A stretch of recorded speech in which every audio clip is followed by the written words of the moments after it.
most of my growing up outside of Chicago, lived there, part of a small church. There's lots of Sunday mornings, Sunday nights.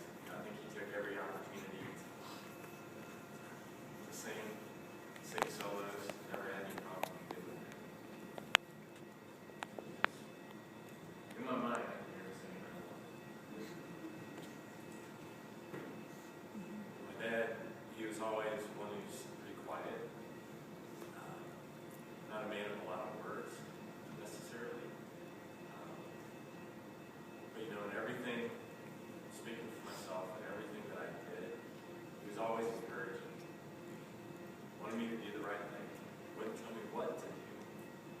Which sometimes as I got older, I didn't want to make the decision myself. I wanted somebody to tell me what to do. And I know a couple of times I just told him, just tell me what to do.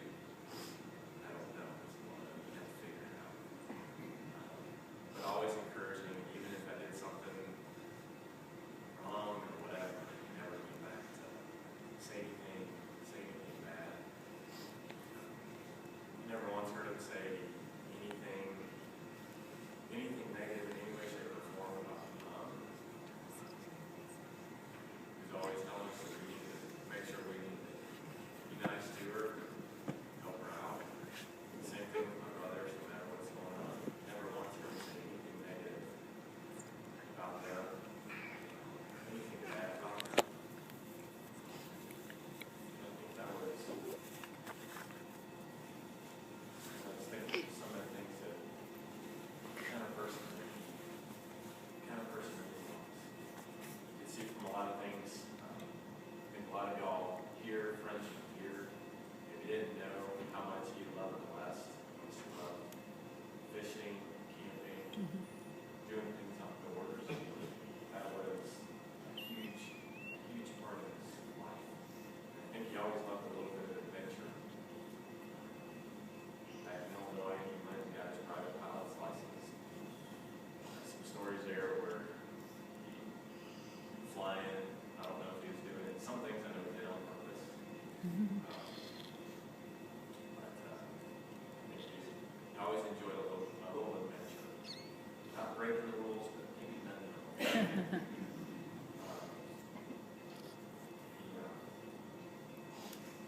Oh, wow. Told my mom recently, I said, probably never knew this, but I think growing up just about every night, I always heard them praying for each one of us.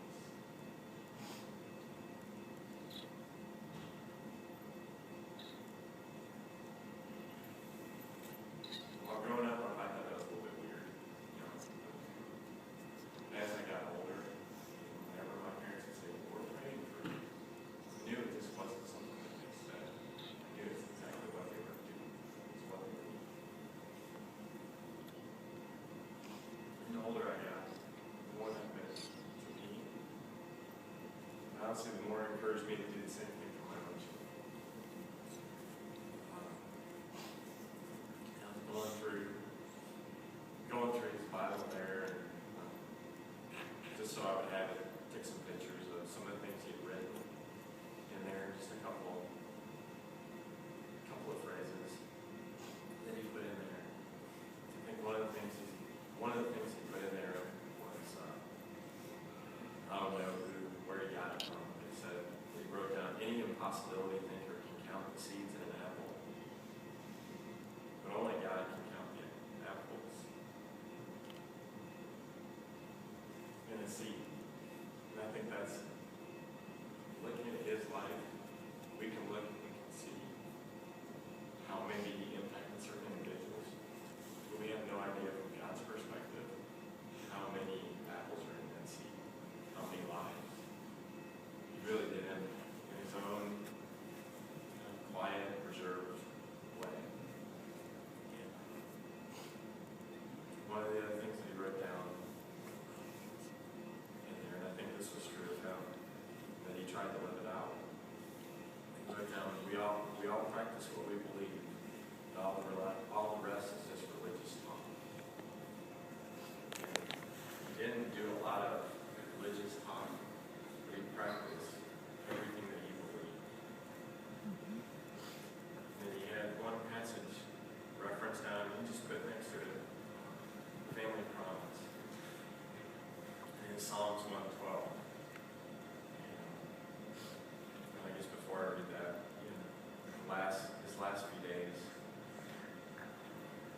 saw them being upset, dealing with everything.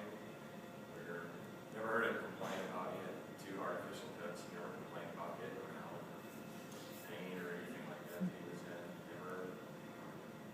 He never complained about not being able to get his words right. He would just kind of smile, sometimes laugh, sometimes he'd crack a joke against himself on it. But he always took it with a happy heart.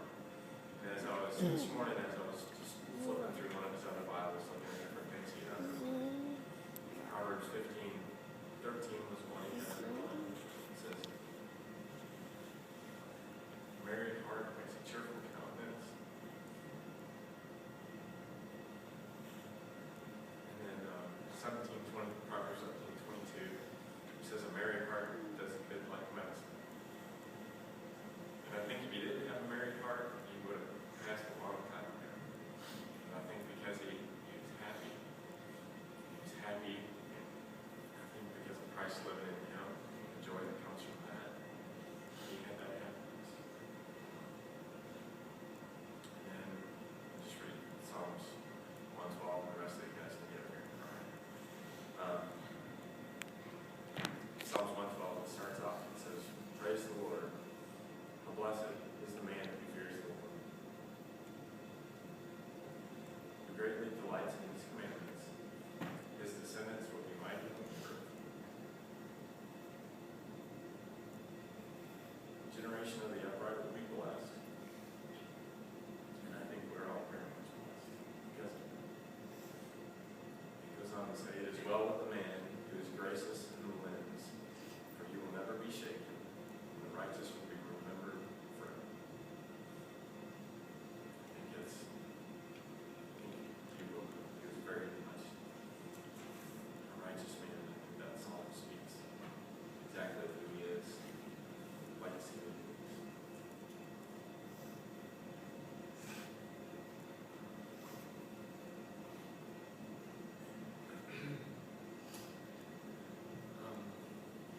Don't really have prepared remarks. I'll give it my best shot.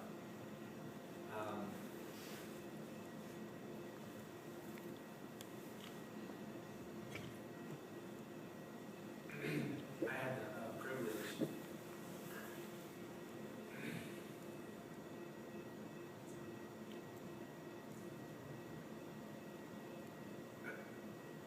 I know what I want to say, but it's just a matter of getting it out.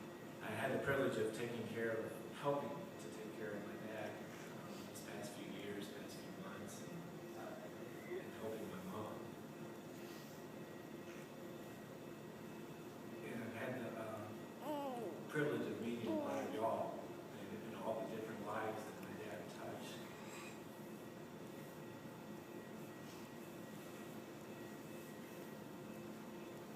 From neighbors to people from his church.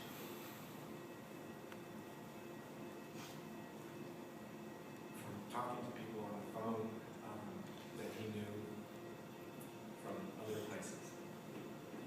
And in keeping with what my brother said, my dad was a quiet man, but yet on the other hand, he had a lot of friends, and made a lot of friends.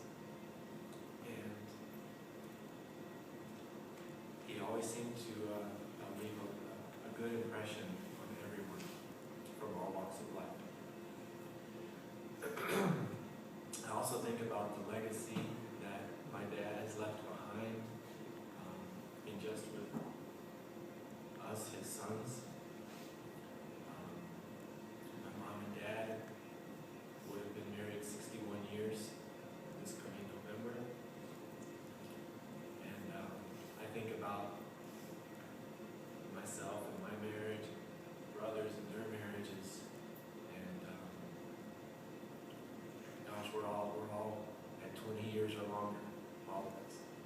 And I just want to thank Mom and Dad for that and the example that you've given to all of us, and the foundation that you have laid with me, my children, and all of us.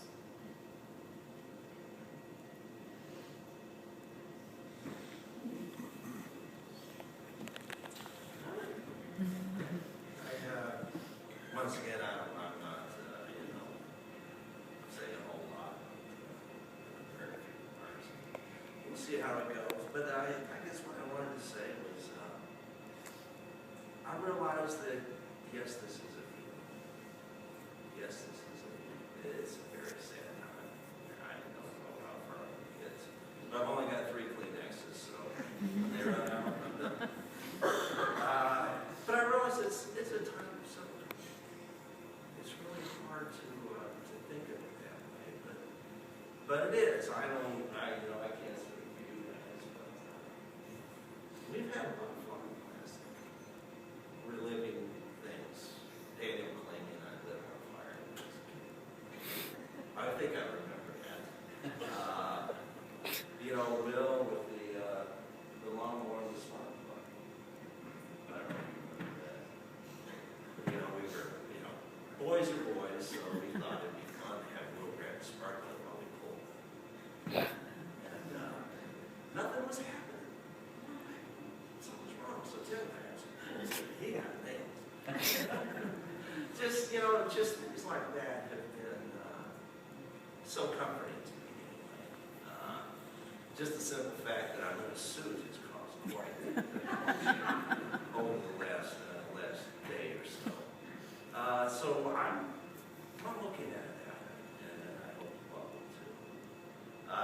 Now, I thought of something to say, and I couldn't.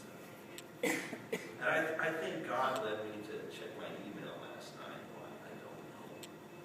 I'm not a real tech guy, but, you have to deal with certain things. And there was an email from a friend of mine, a good friend from high school. And I read it, and I thought, you know what, that's what I'm going to say. And it was simply, Pete's. Your dad was an awesome man, the finest Christian man I've ever met. To take a van load of young guys to the mountains, backpacking for a week at a time was amazing. I'll never forget the guy who had the patience to take me along with him. Some of my best times of my life were with Bill Little.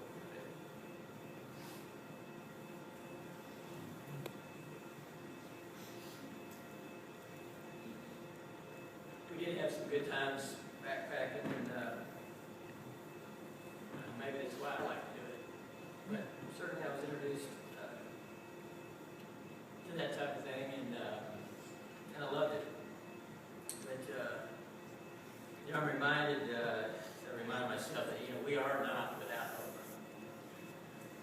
Jesus Christ, and then his all the apostles says, you're not without hope. This life, we'll all have the opportunity to die, like my father did. I don't look necessarily forward to that, but we'll have the opportunity to do that. Well, here's what I read. William Stanley Little, one man and one life. He took his first breath in August 22nd of 1930, and his last breath, June 23rd of 2013. I wish I could have been there. Don't know about it. He never made a bunch of money that I'm aware of. But he worked really hard. He raised 5 boys to be men. He was a quiet man on the outside, but he was a warrior on the inside. He was a man full of few words, but a man full of strong character. I always admired the fact that, he had a love for the West. Those of you that know him, he heard the call, the West Hill Man, and he was first on the train. And he loved it out there, and I kind of think he probably would have loved to spend his whole life there, but he had a lot of roots here in the East, and I think too, he felt like he could make a better living back East than he could out West. So he made some changes. But I admired the fact that when he a little while, I was reminded that, you know, I now live in Colorado, lived there long enough, I've never lived anywhere. Anyway, but I lived there for a month or so when I was 1 year of age. But I was born in Idaho, but he was a pioneer there. He started a church and did a lot of work, and that's almost like being in a foreign culture, because it's really serious Mormon country there. Anyway, as I said, he's a man of few words, but a man full of strong character. He came to know Jesus as his Savior at age 9. And he got to meet his Heavenly Father face to face at age 82. And he grew to know and love Jesus as his Father. I admired him for his love for God, for his love for the West and the outdoors, his love for music, and his love for his children and his family.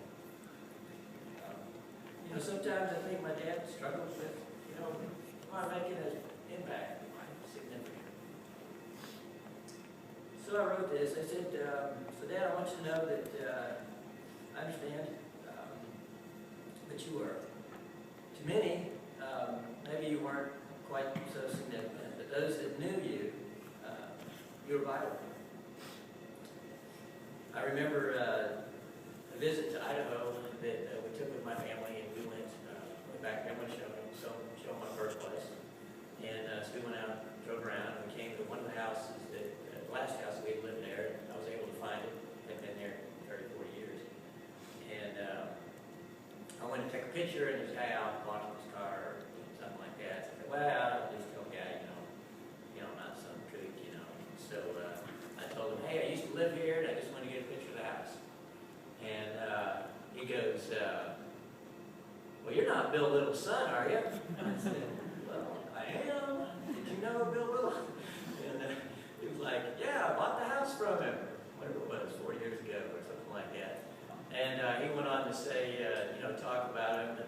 And I said, you know, that was the most honest man I ever met. I said, well, what do you mean? He went on to tell a story when he bought the house, and when he was up front, didn't want to charge, no more than he should for the house, and all this kind of stuff. But anyway, it was significant.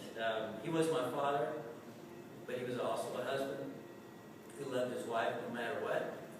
And he was a grandpa, played 3 significant roles. He was a man of many talents. He could fix cars, he could build cabinets, tear down walls, remodel houses. He was an athlete, he was a photographer, he was a pilot. I don't think my sons knew that. He was a pilot. He was a fisherman, he was a hunter, he was a gardener.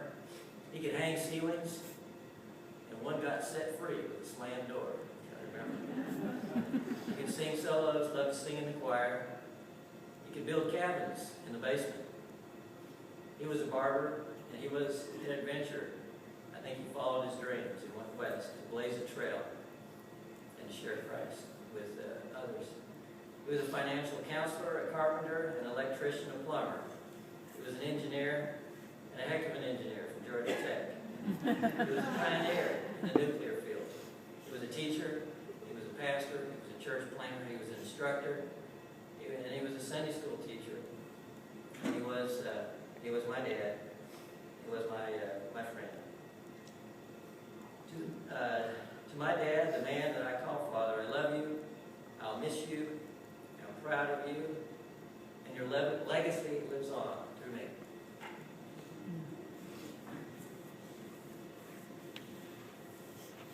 How do I follow all of that?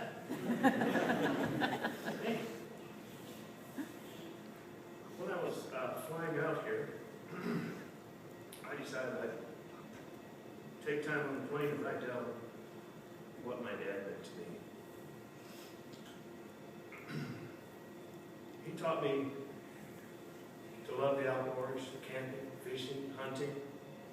To this day, I go hunting every year, but there's a part of the hunting I'm not really there to hunt. I just enjoy sitting in the woods and seeing the great scenery that's there and just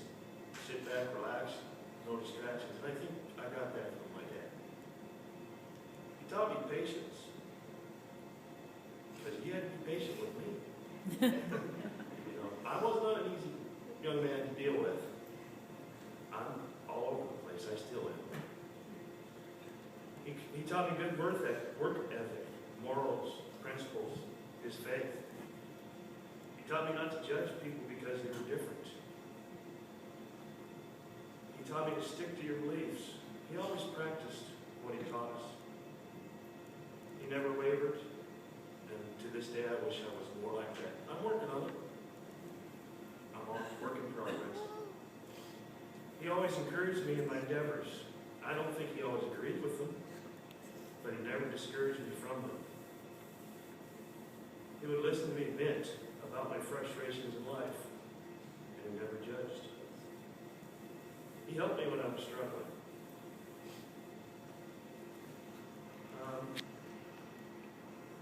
He didn't always tell me what I wanted to hear, but instead tried to direct me on a path that in the long run would be better for me. I didn't always like that at times. I would get upset and at times not heed that advice because, of course, I knew better than he did what I needed. But later on I would always realize that he was right. And he was a quiet,